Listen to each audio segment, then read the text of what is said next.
All right, welcome back, guys. My next guest, this one's going to be a little bit different, but really exciting. He's never had the same head coach for more than 2 years in a row, from high school all the way through college. He's a Christmas enthusiast who turns his entire backyard into a winter wonderland. We're going to go deep into that. He's a huge WWE fan, and we've had a few of those, and I burst their bubbles and tell them it's not real. The most stressful year he's ever coached, and he is a high level coach, was his sixth grade girls basketball. I can feel you on that.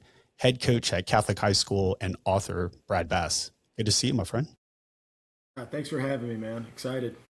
Yeah, of course. So we're going to go deeper into the why you're here, because we've never actually had a coach. We've had this season, we'll actually have, who's an interesting, try to find a way to connect the two of you, but we found Bear, the founder of Bruce Bolt, who's a 24-year-old kid, but we've never actually had a coach. And I look at you way beyond a coach, and we were kind of chatting offline and when we were prepping for this. So I'm excited for our listeners to learn deeper about you, way more complex than just a basketball coach, a baseball coach, sorry, but even more in depth. So, but let's start with your Christmas enthusiasm.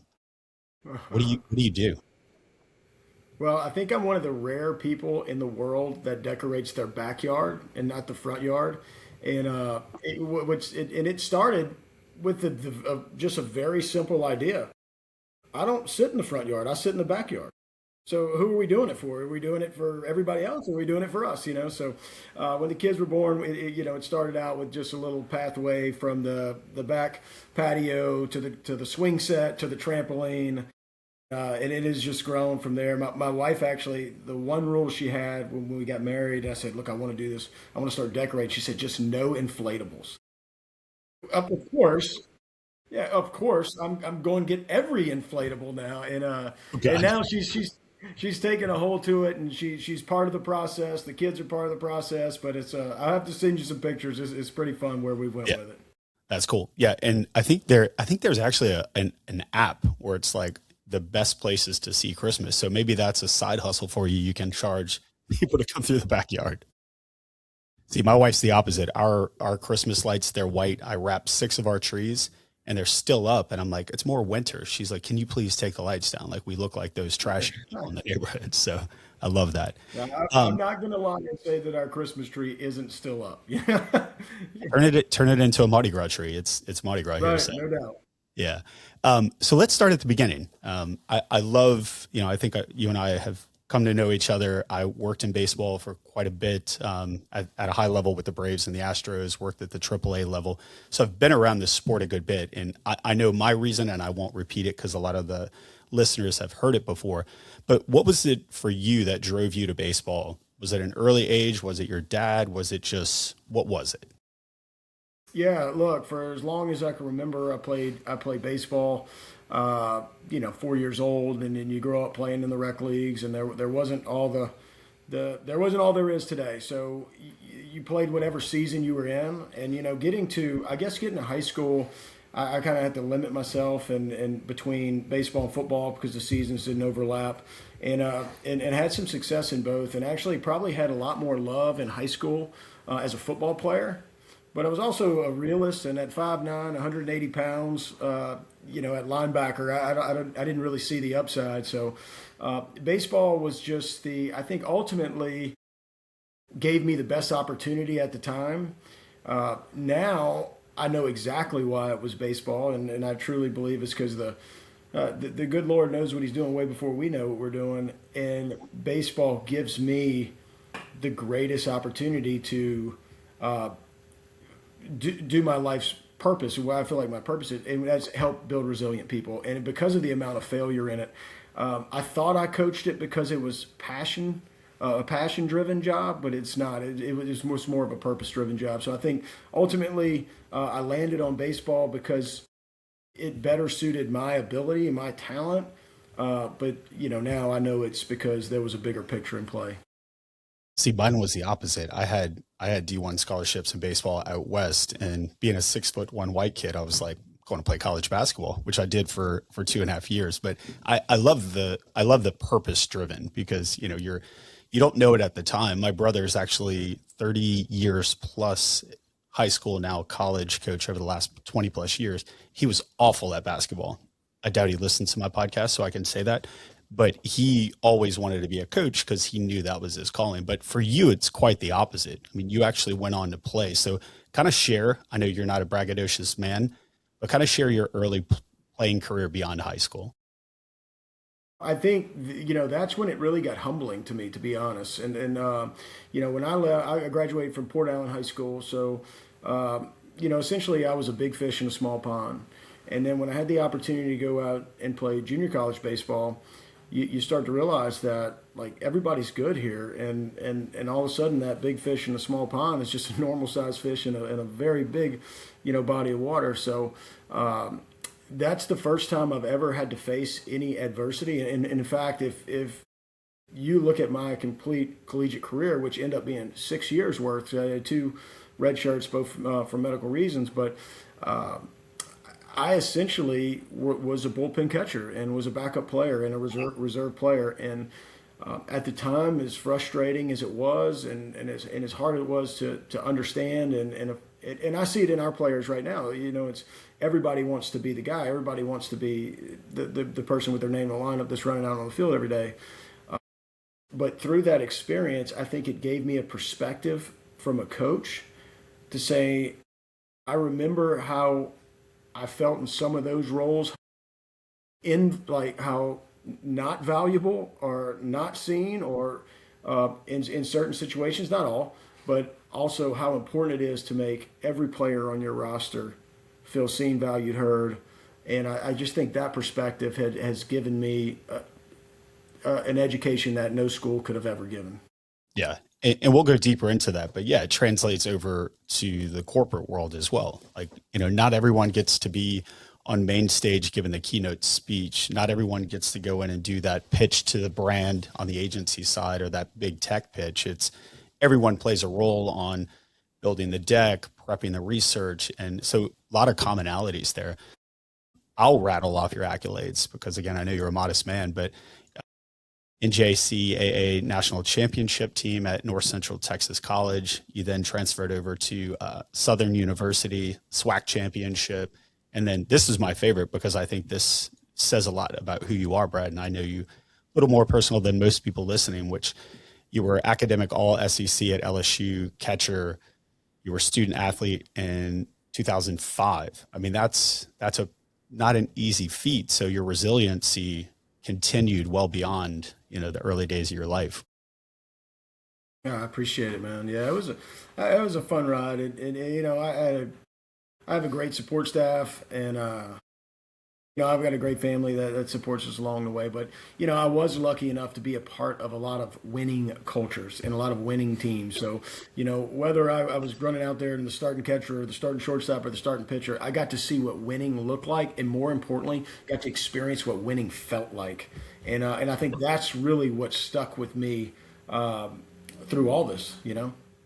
Is it because we're going to jump into your early coaching career, but it's infectious, right? You obviously a team, especially at the collegiate level and at the high school level, especially what you've built at Catholic, but you want to put the right, as Nick Saban says, you want to put the right people on the bus. And that translates again at corporate life, the agency world, the tech world. It is very much like if you want to build a powerful team, you have to hand select those employees. Now at the high school level, at times it may be a little bit more difficult, but I love that what you said. It becomes super infectious and you're like, this is what winning feels like. I don't ever want it to stop. But so moving over to your coaching career. So you'd already said it, like, God blessed you with this ability to coach. So kind of walk through your career, because it seems, if I took your baseball and kind of overlaid it over your coaching career, it's very similar. So you started out at Okaloosa Walton College in Fort Walton as an assistant baseball coach, but kind of rattle off, that journey for you. Yeah, look, it was kind of in my early coaching career it was much of the same as it was as a player. You work hard and you put your head down and you try to just you be as present as possible, and then for whatever reason it just wasn't seeming to work out. I went out of LSU, and I finished at LSU. I went to Okaloosa Walton, which is now Northwest Florida State. and I worked the spring season of 26. I mean the '06 there, and we had a really good team. And at the end of that season, the number one assistant was taking another job at Mercer College up north, and I was the next guy in line. And for whatever reason, I guess there was so much turnover as an assistant coach, they decided to go a different direction. So I took it as like a gut punch, just once again, like, here we go back to the drawing board. As frustrated as I was, came home and I actually, Smoke Laval was the coach at LSU at the time, kind of lined me up. But now we're talking, this is August, when I find out that I'm not getting the job. So I worked the whole summer, did the whole summer circuit, lived on the road, recruited, and then all of a sudden we're actually moving kids in, and I figure out I'm not getting the job. So just a huge gut punch. So at that point in time, there wasn't a lot available. BRCC was, and they were a fairly new program. So I spent one season there, and I just much of the same. Like the passion was kind of disappearing, and and I had thoughts like maybe I should do something else, and maybe I actually was teaching for BRCC and had a job that actually paid pretty well. So I was like, maybe I could just ride this out and make a little bit of cash and do something else for a living. And then a guy that just keep coming up in my life, his name is Chad O'Lind. He's a coach up north in Ruston, the Ruston area, and he was at Port Allen at the time, and he introduced me. He was actually the same guy that put me in touch with Smoke Laval, which got me on at LSU through that recruiting process, but introduced me to Kyle Acord, who was a new head coach over at Catholic High, and I took a chance, went and interviewed him, and that coming to Catholic High as an assistant is totally sprungboard my career. I've had fun again. And to this day, I think Kyle Acord is one of the best high school coaches I've ever been around. And from there, I went to False River for 3 years, and that was a program that isn't historically known to win a whole lot. I used to say, like, man, there's no offense to this, but this is just how it was. I said, man, these kids care more about a lift kit for their pickup truck than winning the district championship. It's like, yeah, we get players. Right. But to see, we had a really young class there, and they were some kids, and a kid named John Fobb was one of the, and I tell him this to the day. I think he's the first baseball player that believed in me as a head coach.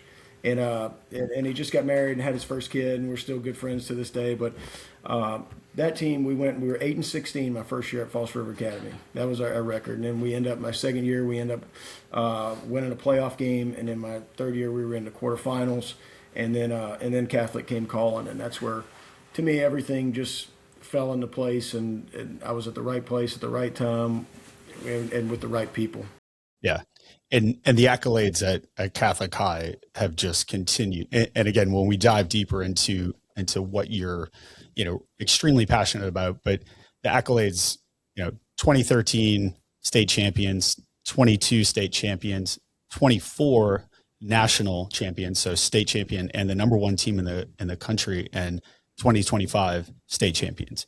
And so, for our listeners, again, typically we have tons of people from all over the country, but where Brad is talking about where he initially came from is because all of New Yorkers love you guys, LA, Chicago, all around the world that are listening. When Brad says he came from Port Allen, if you thought Baton Rouge was a small town, you go over the Mississippi River Bridge, and there's about an eighth of the amount of people there. So to set into context, Catholic High is not only a dominant sports program in general, but it's also one of the top high schools from an academic perspective as well, just to kind of set the stage for our listeners. So it's not just kids want to go to Catholic because of sports, but academics, would you agree, at times far outreach anything that you're gonna accomplish in the sports world? Oh, no doubt, man. It's a 6-time blue ribbon school. So it's, and that's what makes it so special, that the athletics has been good for a long time, and the school has been excellent.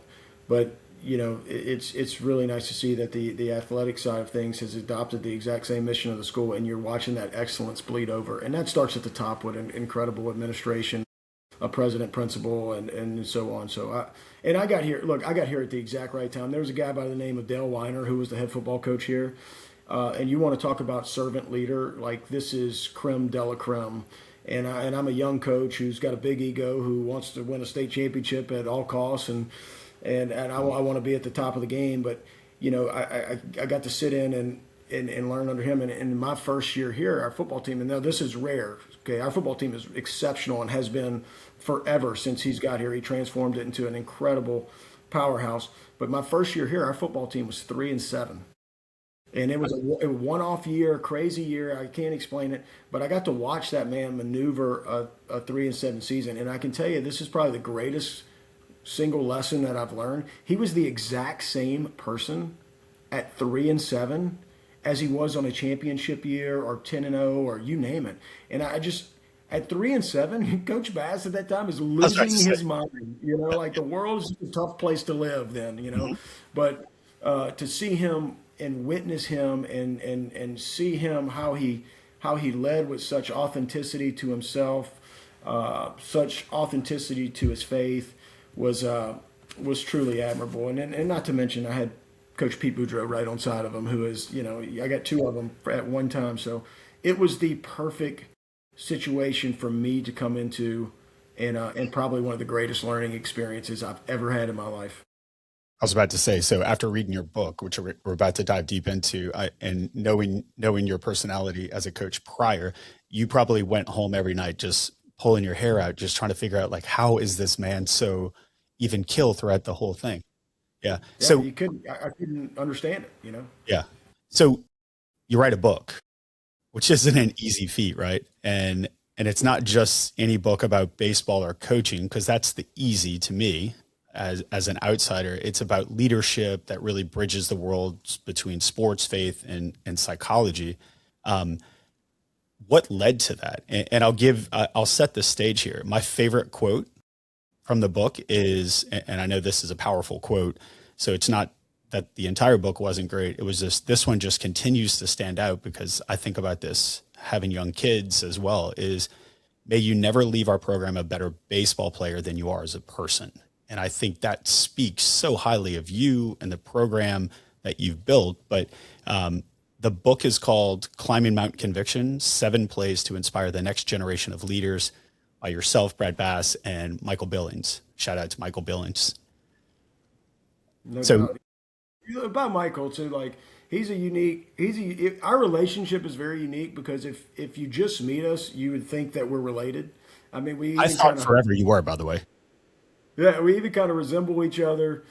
I would be the more younger, handsome version. Love that. Obviously, I wish Michael was in the background. He'd poke his head over. but but when I got hired at Catholic High here, the first thing that they asked me, they said, "Look, we're gonna offer you the job, but we have one request. We want you to keep the staff that we have in place here." And my first instinct, I've got a bunch of home run hitters that I want to bring in with me, and we've talked about it with some buddies through the whole process of interviewing, and of course I say yes. I mean, what I'm going to say no? I'm coming from the small town in New Rose, Louisiana, to Catholic High, which what you said, this is the mecca of high school, academic and athletic excellence to me in the country, and they took a chance on a small town kid from Port Allen. But anyway, when they offered me, I said, well, okay, I'd like to meet the staff. And Michael Billings was the first person I met. He was already on the staff for 1 year prior, and we've hit it off, and we've grown together. And it's just one of those unique relationships to where every day is a coach's clinic, and there's no yes man. It's constantly challenging each other every day, and I do want to. He's as responsible for for this book as I am. So I do want to give him his due credit.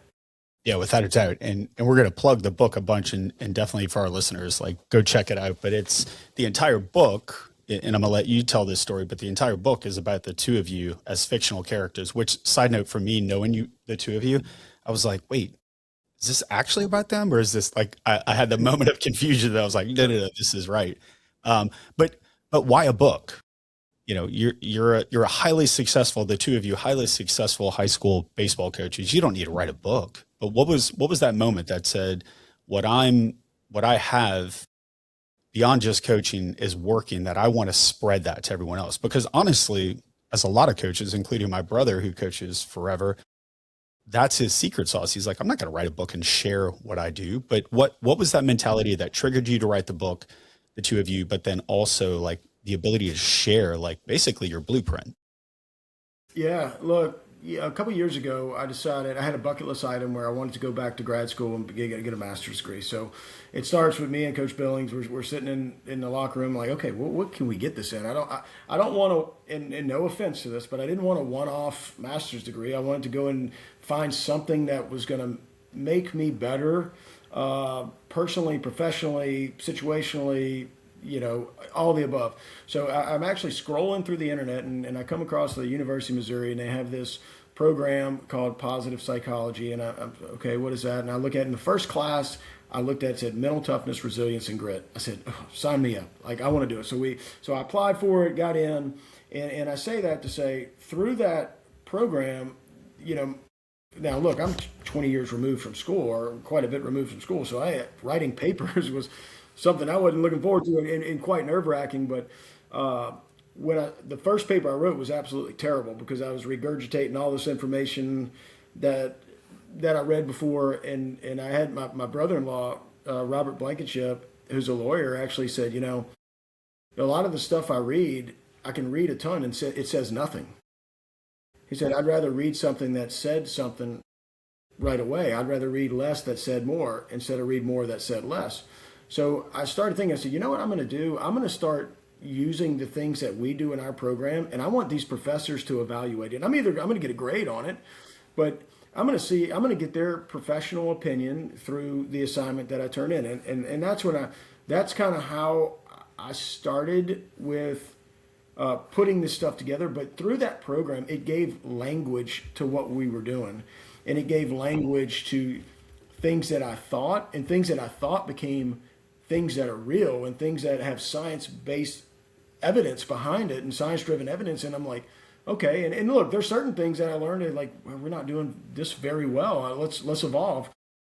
Throughout the course of those 2 years, it happened to be over the course of the last 2 years where we were lucky enough to go back to back.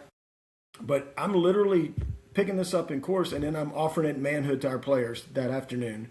And Manhood is a little 15-minute period where we spend on, becoming a better man than you are a baseball player. Because I just kept having the idea, like, if we're only coaching baseball players, like, what a disservice we're doing to these people. These people spend top dollar to send their children to this school.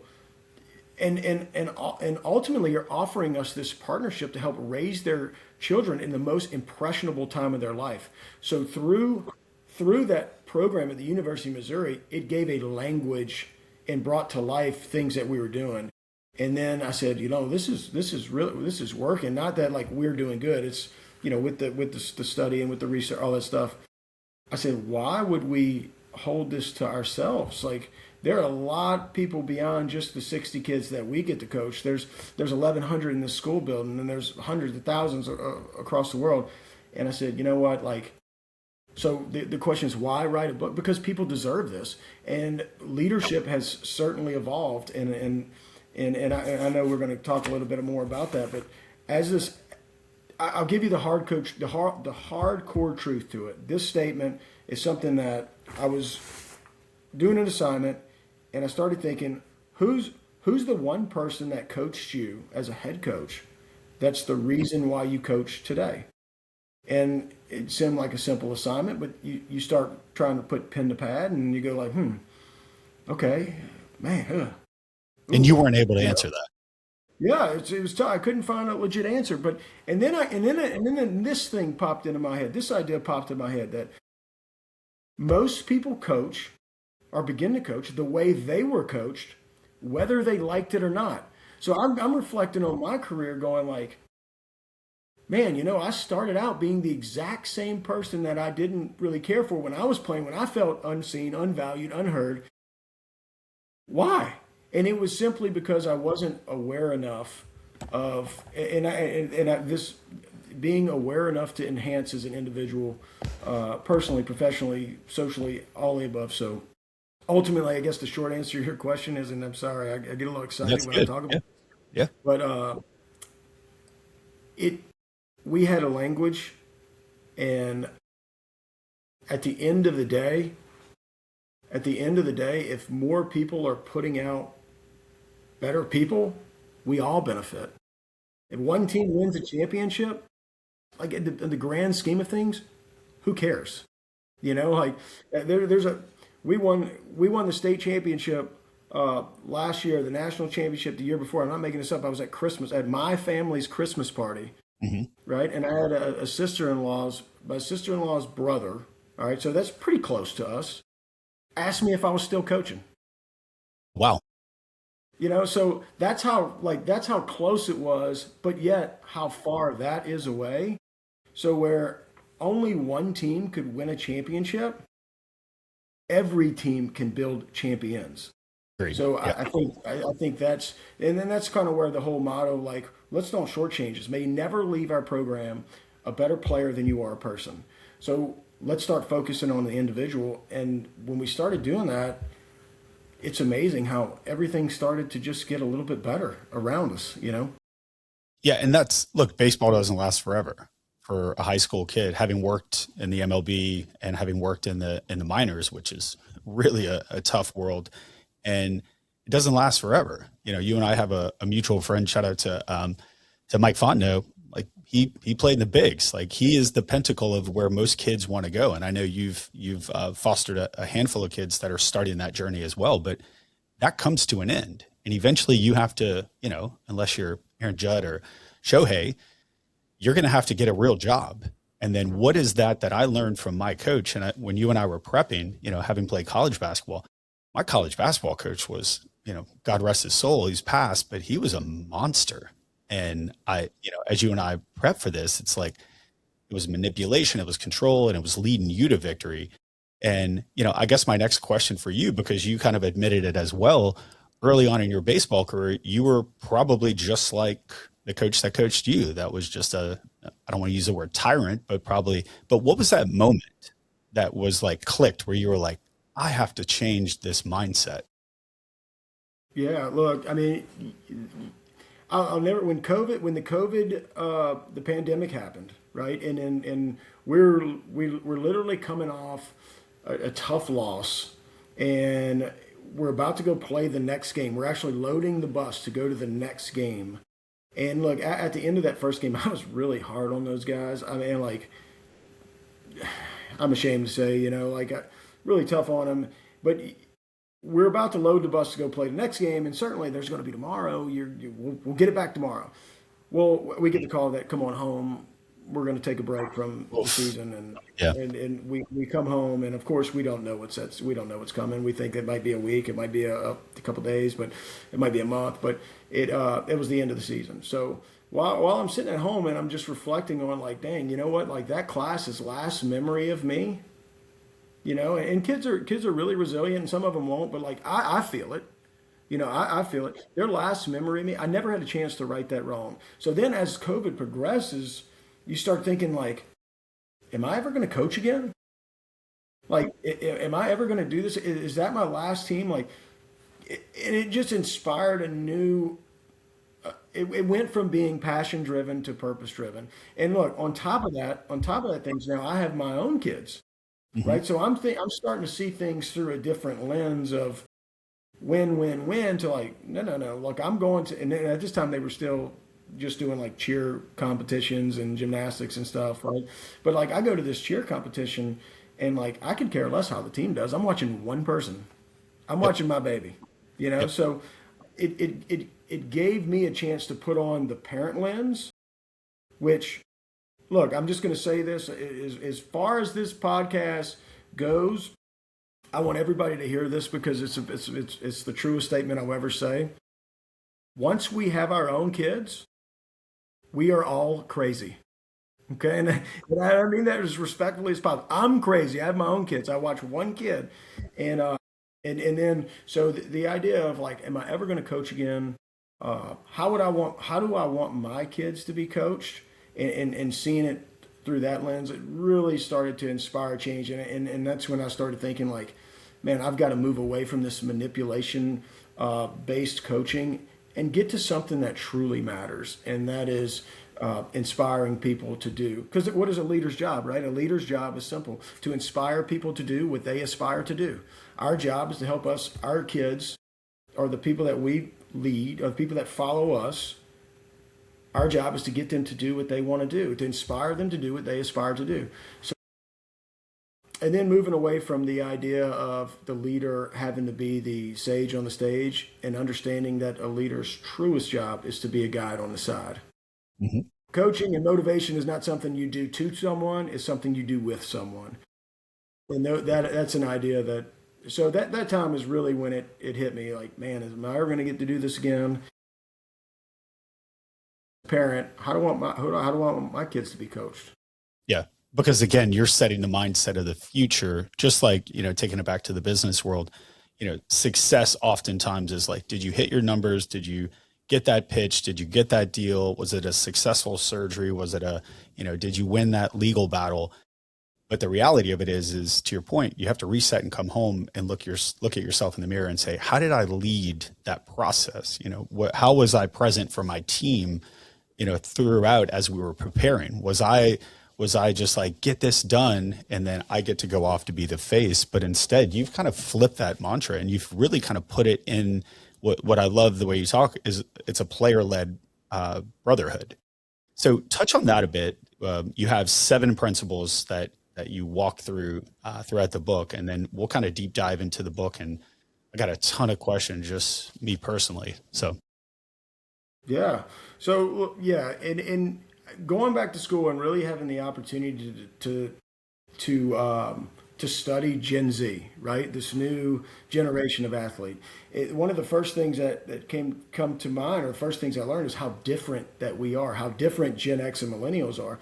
And so I actually spoke to our coaches at on how the parent coach relationship, and I said, look, we're coaching 2 generations at the same time, and they're very, very different. So the idea, and I'm just kind of some of my stats. Gen X, we were Gen X. We said we do it because I was told to.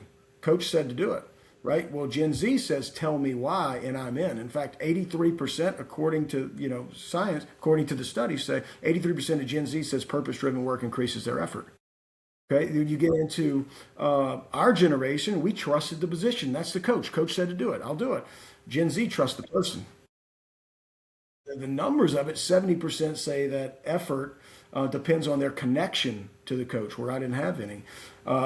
Our generation got annual reviews. This generation wants constant feedback.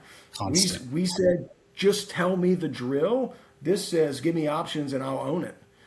So our generation says, we didn't, this is the big one. We didn't grow up in a generation of comparisons. We didn't have the iPhone. We didn't have the ranking systems. This generation lives online. I mean, you're looking at anxiety levels being twice as high than ever before. So when we got into the context of developing Mount Conviction and a player-led brotherhood, which a player-led brotherhood involves being all in, right? And every coach you've ever met and every leader you've ever met talks about being all in. You're not all in, or you're all in. Has anybody ever defined what all in means? Has You like anybody ever? you're giving me like PTSD, where my like college basketball coach is like in my locker room yelling that. Yeah. So yeah, but it was never defined. Yeah. It was never defined. So, like, what is a player-led brotherhood? That's all in. So, okay, well, let's define it, right? Let's define what all in means. So, I came up with a formula. Well, let me tell you what all in isn't. To your basketball coach, to my coaches, to me, to young Brad Bass, being all in is not an emotion. It's not an emotion at all. See, I gave it a life in a form of being a three A's. Okay, like a 3A formula being all in. Okay, 1, it has alignment. Okay, I am aligned with the standards and the culture of where I'm at. Okay, once I'm aligned, I can get to the second A, which is action. Okay, and that has a lot to do with your effort, your attitude, your effort, the way you carry yourself. Action is usually not a problem for most people, right? So I've got alignment, I've got action, and then the third A is awareness. Okay, and that's knowing what to do, when to do it, how to do it, and being situationally, spiritually, socially, all the above. It's your overall awareness, right? So if I want to take a team, and my goal is to get them to be a player-led brotherhood, or to be all in, to be aligned, to have great action and have great awareness, where do we start? Okay. Well, in chapter 1 in our book, we start at ground zero, right? And ground zero is exactly where we are with our team right now. And you would think the easy thing in business and coaching and any type of leadership is that success carries over every year. That's what people think. And that we were good last year, so that means we're probably going to be good this year, and we're probably going to be good the next year. It couldn't be any further from the truth. See, like every team is so unique to itself, and that's why it never gets old, because it's always so new, and everybody's so new. And even though like some of the faces might be the same, but you add the company, and then the dynamic changes. So ground zero for us is our values plus character. Okay, and if we can have our values, which I define as who you think you are, match up with your character, which is what other people witness, you form what we call integrity. Okay, so now I want you, and I've always used the image of climbing Mount Everest, which goes from base camp to base camp to base camp to base camp, and you can't skip steps. You have to go from base camp 1 to base camp 2, base camp 3, and etc. And each camp that goes up, more people fall off. More people decide they want to turn back. They decide that this wasn't for me. And you know, in climbing Mount Everest, people spend years training for it. You know, they years preparing, and they think they're ready. But the elements, man, the elements, the I call it the tornado of destruction that's fed by, you know, possessions, achievement, status, money, looks. That storm is constantly building around you and trying to knock you off in the form of ego. So the very first stage is values plus character equals integrity. Once we have integrity, you can be trusted. Once you're trusted, you can form a connection. Then from connection leads to confidence. Confidence leads to self-determined motivation. And then self-determined motivation leads to discipline. And discipline is defined as doing what needs to be done, the way it's supposed to be done, how it's supposed to be done, when it's supposed to be done, regardless of how you feel in a moment. And if you can get to that point, I call it the 5%, right? The 5%, you stake that flag in the ground, you're aligned, your action is incredible, and you have great awareness. And those type of teams and business and cultures are unbreakable, but they're unbreakable because of one common theme. It started back with integrity, but once it gets to connection, love starts to get created. And love is the greatest force in the universe, and it is completely undefeated. So the goal of everything is to root it in love. Yep. I love that. And you talk about it. It's the process itself. So you're almost having to like reinvent yourself. I don't want to say every single year, but you're different than the corporate world. I mean, at least we're air quote blessed with a set of employees that, you know, if you're doing your job correctly, they're going to be with you for a bit. But I love in the book where you talk about, because it really correlates over to the business world, especially in the ad world, where with technology coming on, it's like, all right, how do we pivot and how do we move and be more nimble, but also educate ourselves? So you get the people that say, and you talk about it in your book, you know, even one of the young coaches that came onto your staff, if you want to elaborate a little bit more, but it's like, well, this is the way we've always done it. And I'll tell you this from the business standpoint, and working for Lamar, we're a 130-year-old company and we've been around forever, but we are constantly evolving. And our phrase is we've been innovating since 1902. But I tell you what, if you want to crush a team, have a business fall apart or a department fall apart, be stagnant and don't ever change, and just say, this is the way we've always done it. And especially in today's world. And I love, Brad, what you've done, because it's so parallel. It's like, understand who you're managing. And we have to go through the same courses, HR courses. We actually had this generationist person on our podcast who was phenomenal. And he was like, this is how you manage this generation. This is how you manage this generation. And at the beginning, you're like, well, you have a job, just do your job, because that's how you and I were raised, or at least our parents were raised. So I love that evolution. Jumping over to knowing your why. And I love in the book, you quote one of my favorite people, Simon Sinek, And he talks about it. He says there's only two ways to influence human behavior: you either manipulate or you inspire. So go a little bit deeper into that. Like you talked about authenticity, genuine relationships, and look, I do not envy you because I have 13-year-old triplets, and those personalities and emotions are wild. So I can't imagine having 15 to 18-year-olds that you're having to either inspire or control. So Yeah, look, just to kind of start in the beginning, like the only constant is change, right?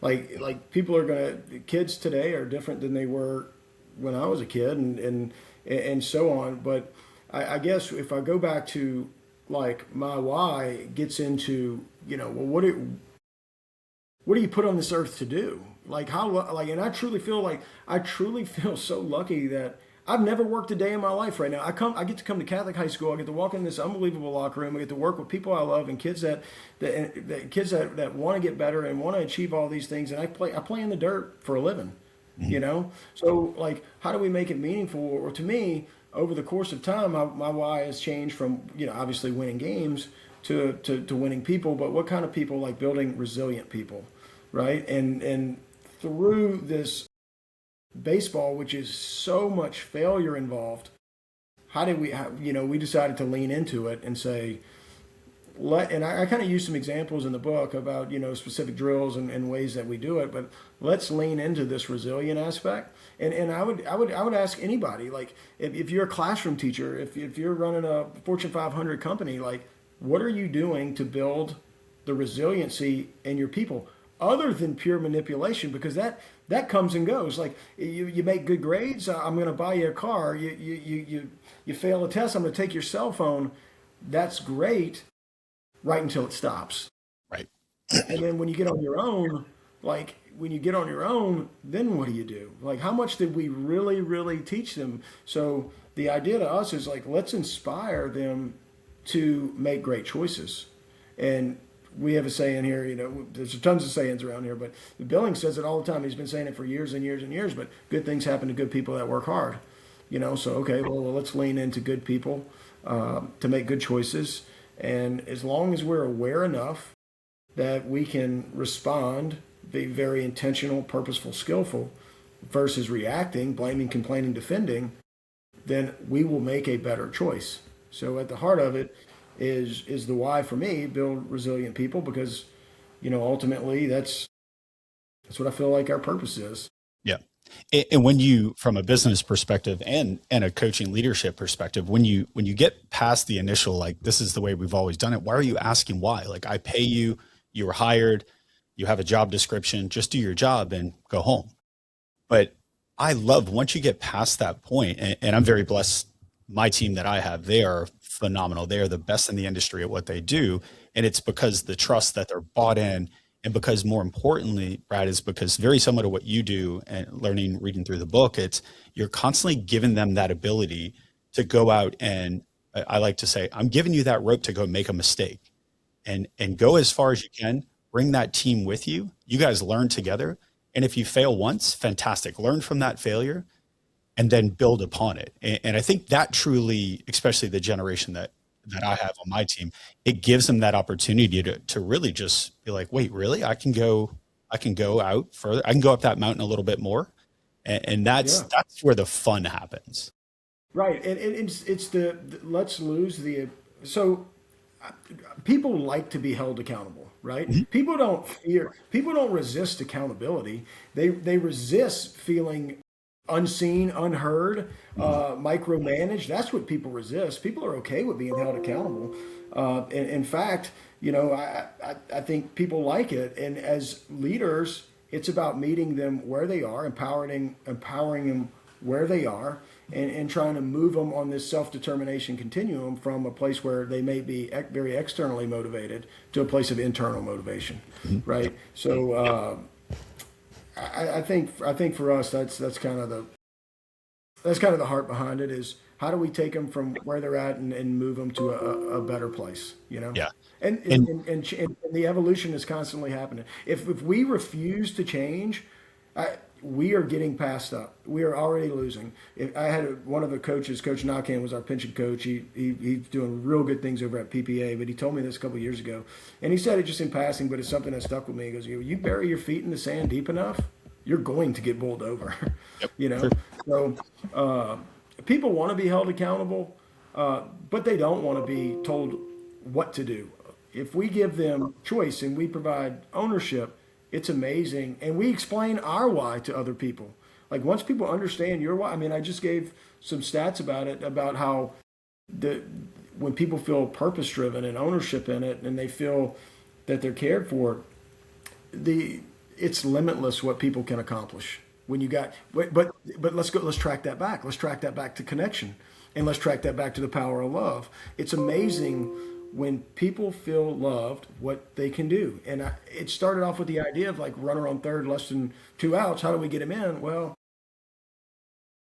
put it somebody that you really, really care about, and everything. It simplifies the outside noise when we're not.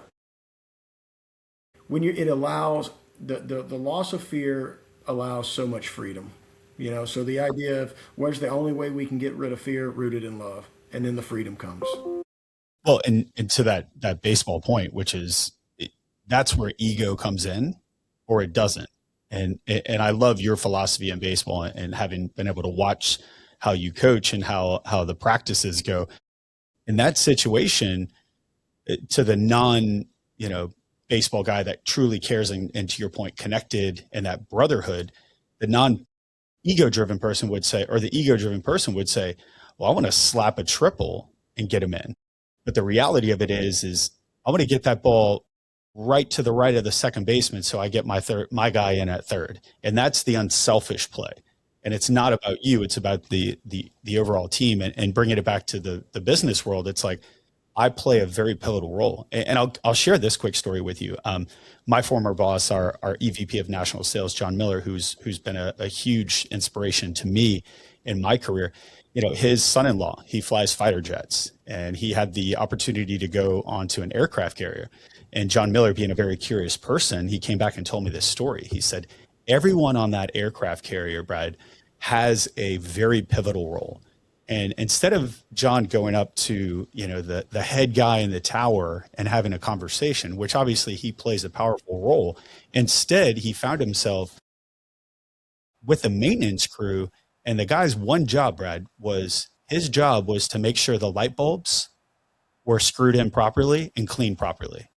And when you take a step back and you think about that, it's like the most simplistic thing, where that guy on the totem pole is probably last. He is literally the most relevant, important person when you're coming in with a F-35 Phantom and you need to see those 4 lights across the front of the aircraft carrier to know what your altitude should be. That gentleman's the most important person on the entire aircraft carrier, bar none. And I think it translates over to what you're building on the team, is that buy-in and connection, that everyone plays that role.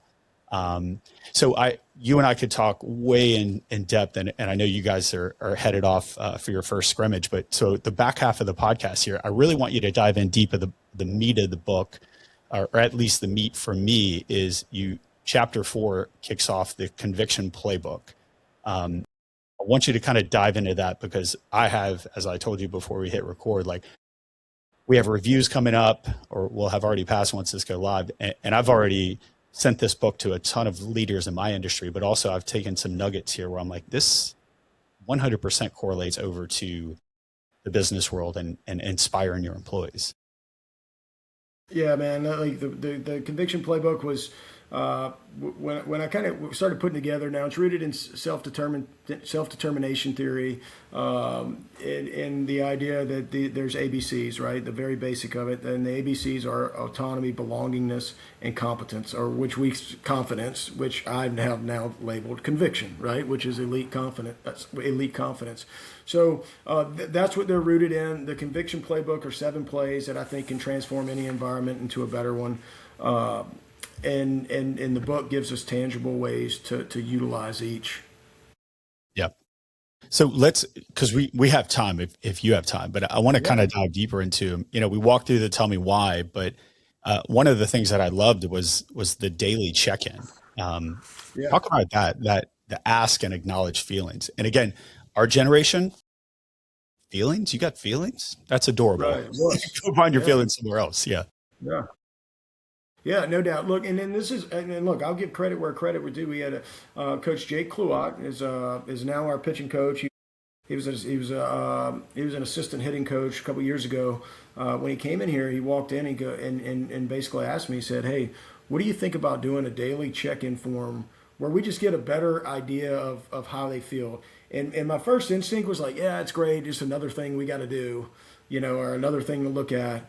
And then, but once it started going off. So what happens is the kids get this. It gets emailed to them at 10 o'clock every day, and by about 1 o'clock we want it back, and it gives a color to how they're feeling, and it's red, yellow, green, and then it deals with like how their arms feel, how their body feels, arms, legs, and all that. But then it gets to like, how do you feel? How are your emotions inside of that day? And I guess one of the most powerful things that it has done is the easy thing for most people to do is just put green, and a lot of people will do that. And look, we'll spend time talking about that's what most people will do. But when somebody does get into like, we do green, yellow, orange, red. All right, when somebody does put orange, what do they want? Like, why would they put orange? And what they really want is for you to acknowledge it. See, a leader's greatest ability, is his availability. And one thing that we've missed out on coaching so much is even you talk about ability, is it the physical ability? Yes, but the emotional availability to say like, look, I'm in this with you. So it started off that way. We had a kid put orange. I literally I put my arm around, how you feeling today? Hey, you want to have lunch tomorrow? And literally we had lunch in my office, and the first little bit is awkward because they're eating with their coach. But then it started coming out, and the kid was going through he was part of a family that's going through a nasty divorce, Mm-hmm. but what it would have never been acknowledged had he had not been, or the environment had not been created to where he felt safe enough to tell me that or tell us that. But without that form, which was such a huge piece of the puzzle, which allowed me to put my arm around him and allows our coaches to put their arms around people.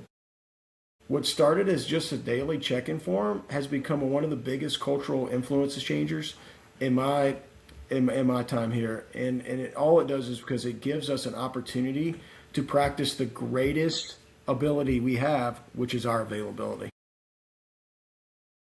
So you talk about this, just kind of jumping around here, but that first team meeting and what you're talking about to me is going back to that relationship based, rooted in love, relentless pursuit of excellence. Like the buy-in's there. Like if Coach Brad cares about me enough that he wants to know what's happening outside of my life of baseball, like I'm in. Like buy in. I'll run through a wall for you. I'll hit that ball on the right side of the field to get out to drive that player in.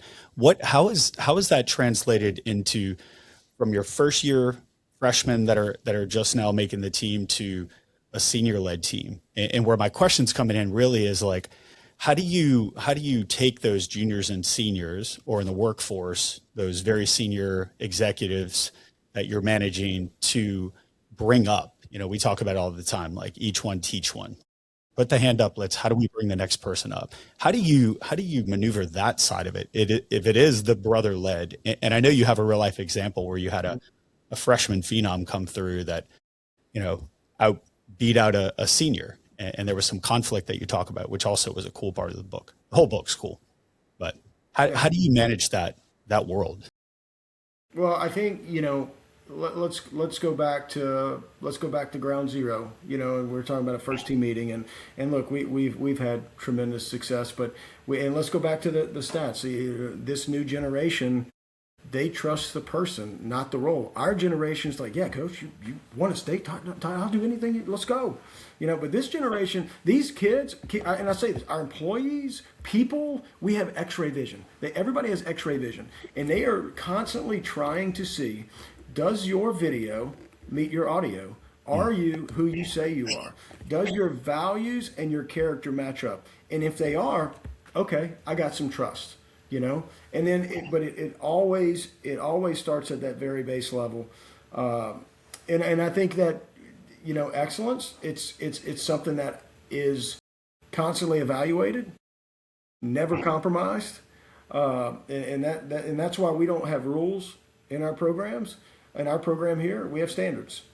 So, and the idea that a relationship can be built out of it. But so to me, people have X-ray vision. They're constantly evaluating you, and that's why leadership isn't for the faint of heart. That's why it's hard to do. People will not understand you. People will not like you. People will not agree with you on very basic things. But I've kind of come to understand that thinking is suffering. So Mhm. all we can do is make the best decision with the best of our individuals in mind. Lead with the heart.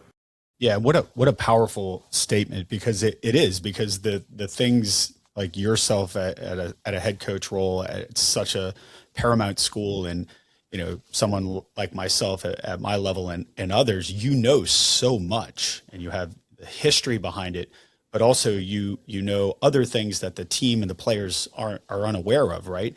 And they'll see through that real fast, but it's how do you not take, as a leader, that is like a shot as your ego. And we're having this conversation now with our team, full transparency. It's like, okay, we're going to reorg how people are going to do. You're going to work in this silo. You're going to work in this silo.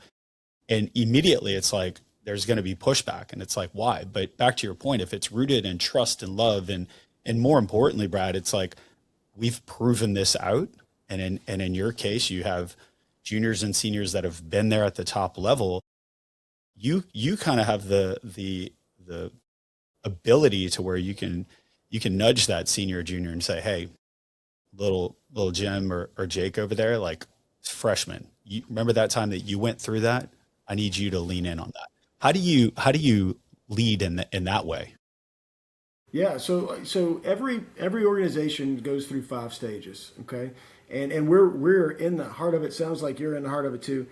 And the first stage is, and they all rhyme, so it's kind of funny, but it really is true. This first stage is, there's the forming stage, and that's where you put the team together. All right, and as tough as it is, you start to build your team. You're looking for the right people, okay, not just, and look, sometimes Mr. Right isn't Mr. Right now. So you're trying to find who's Mr. Right, who fits, uh, whereas Mr. Right now maybe, you know, so that's a forming stage. Then you go through a storming phase, right? And this is where we are right now. I'm telling you, and look, I have been more open with our players. There's an open door policy, and our kids know it, and they take me up on it every single day. Almost every kid on our roster wants to know, well, where do you see me? Where am I at? More than this is the heart of the storming phase, but the storming phase is so powerful because of ego, and that's something that you've said a few times. But you know, what feeds ego? Well, what feeds ego? Possession, money, status, looks, achievements, right? And it puts the eyes focused on inward. What's it for me? Me, Hmm. right? And it really takes the focus and puts it on me. But so we say, okay, let's define ego. What does ego mean? All right, so we define ego as when it becomes solely about you. Well, now we've edged out the most important being in our lives, which is God, right? So we go, when we edge God out, it becomes all about us. This is what makes storming so bad, and this is what makes ego such a powerful thing, because we can only experience life through our own eyes. Hmm. Our world is the most important world to us. I cannot relate to your world. I cannot relate to what you do outside of here. I can only Every decision that I make is based off all the things that I've learned, all of my fears, all the things that happened to me before, all of my experiences, etc. So edging God out becomes a very, very natural thing to become about me, and that's what makes storming so dangerous, right? We've tried to flip storming on its head. What's the opposite of edging God out? I say, and I even take the letter itself, an E, where we got that top two arms of the E, and me. For me to change, and God will always be in the center of this thing. I take that E and I surrender. I drop my arms, and all of a sudden, that top two arms of that E becomes an L, right? God's always in the center, so the G's still there, and that countless cycle of chasing the self fulfilling me Well, if I want to surrender, I'm going straight to the point, and that O becomes an I. So the opposite of edging God out becomes LGI, letting God in. But because we all have an ego, we all have to experience life through our own eyes. Let's get back to ego and elevate God's opportunities. So now our storming phase starts to become our norming phase, and our norming starts to become our performing. And eventually, with any great team, whether it's yours, whether it's mine, at some point in time, every team is going to go through an adjoining phase where they all go their separate ways and nobody will be together at the same place at the same time on the same mission ever again. Mhm. So it's right now we're very much in a storming phase, but we're understanding that's good. That means we're coaching human beings. Like if we were coaching robots, we would be able to get through it. So that's coaching and leadership is as much of a giant 1,000 piece jigsaw puzzle as anything. And we're trying to find each piece and how a bunch may look alike, but only one fits in the right place at to make the image so beautiful. So I guess it's embracing the stage you're in is even as frustrating as it gets. But if you go back to Mount Conviction, no matter where your team is, well, why are we here? Well, we lack trust. Mhm. Why are we here? We lack connection. Okay, we lack connection. Let's go lean into trust. Let's do more things that build trust. We lack confidence. Okay, that means your connection's off. Let's go dive into connection, and so on. So that's why I think Mount Conviction is so relevant, no matter what stage you're at. Yeah, and that is what was so intriguing to me about what you do and what the team does is in the book you talk about it multiple times, but you're in the storming phase very beginning because it's new and we have to make some adjustments. You and I were talking like every freshman that's coming in was the dude on their team. So there's a storm. What I found very intriguing, Brad, is that throughout the season in the book, and I'm sure it happens all more often than just in the book where you write it up, but you see it coming and you reference it a couple of times in the book and you're like, storms are brewing. And then I love that you have those principles. And I think as a leader in the business world too, it's powerful to understand, like, not to be blindsided by it. But would you agree that the only way you can get blindsided by the storm coming is A, if you've never experienced it before, or more importantly, you're just not prepared. And it seems like you guys are always, you go back to Mount Conviction, you're like, hey, storm's brewing. This one looks a little bit different, but we know where we need to go in the playbook to alleviate this. And I want you to comment on that. But what I love about it, when that storm breaks, you talk about it in the book, you fail forward. Your first attempt, just like I said, like, I want you to go out and fail, and then we learn from it. And the thing that you talk about in that chapter, it's like, what's important right now, and your ability and Billings's ability to see it coming, I think, is such a powerful leadership role, as opposed to just being blindsided. And next thing you know, your team is in disarray, and you're like, you're scrambling and trying to figure this out, where you've methodically, like, and I'm making your job super easy, and it's not that way, but where that's going to fall and end up. Yeah. Well, what is it to win? What does winning look like? What is it like? So to me, we define win as what's important now. What's important right in this moment. And for me, like, I guess at being here at Catholic High, like, I will never take a day for granted because I love what I do, and like, and it helps me stay so grounded and so present and staying focused on what's important now. So what's important now is you can feel it. You can feel when the storms start, just like outside, the wind starts picking up. The weather gets a little cooler all of a sudden. That's your possessions, that's your money, that's your achievements, that's your status, that's your looks. They're just fueling this basic tornado of ego that's rooted in fear. And fear is a multitude of things. It's fear of failure, it's fear of rejection, it's fear of missing out, it's fear of uncertainty. And you can name it, but that uncertainty or that fear starts to lead to doubt, and that doubt starts to lead to uncertainty. And finally, when it touches down to destructive fear, it gets to be. So the idea is that you can get out in front of it before it fully touches the ground, but you have to be aware, you have to be present, and look, and I've been doing this for 20 years and got a bunch of unbelievable coaches on side of me. So this is not like a solo act whatsoever. But yeah, man, when you start to feel that coming, to be able to get it out in front of it before it hits, and trust your instinct, trust your intuition. Like the I always say this about our team, like the kids will always, or your followers will always tell you the problem. You just have to be willing to listen Mhm. and pay attention because it never goes from zero or from 100 to zero in one day. It's always a buildup of some stuff that happens. So as leaders, we know what's important now, and what's important now is our loyalty, and our loyalty can never be to a number, money, wins, championship, etc. Our loyalty must always be to the people we lead.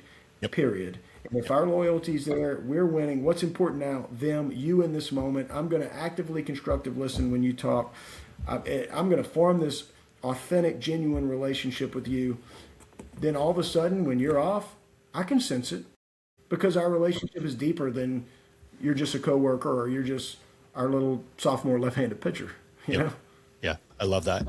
Well, look, I know you got to jump and head out, but I want to tell you, like, this for me was extremely powerful. This is exactly when I thought about you, read you and Billings's book. I was like, I have to have him on because I think the message as we started this is way beyond coaching, baseball, any sport. This translates over. So, for all our listeners, we don't really plug people, but definitely, go out and buy the book. It's on Amazon.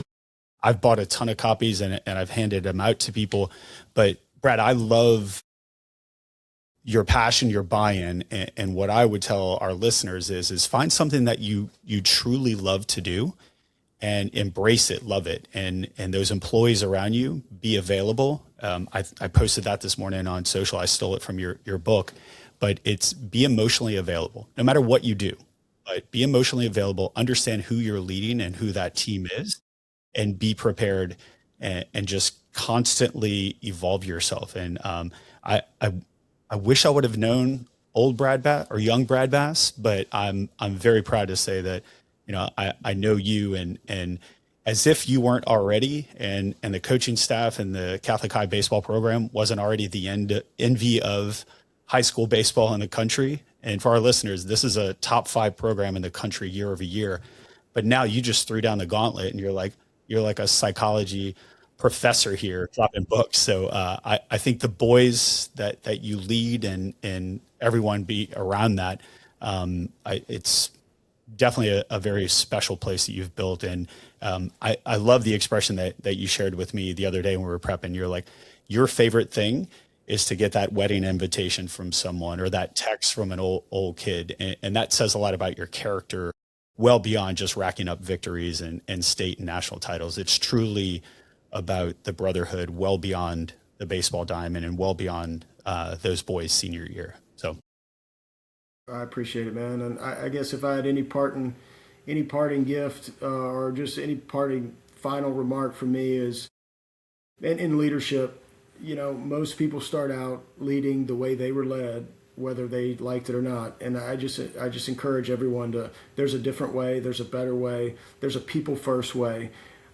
Leadership is less about success, money, accolades, and it's more about people. I mean, at the end of the day, nobody ever lays on their deathbed wishing they had more money or more things, but everybody wish they had more time with people they care about.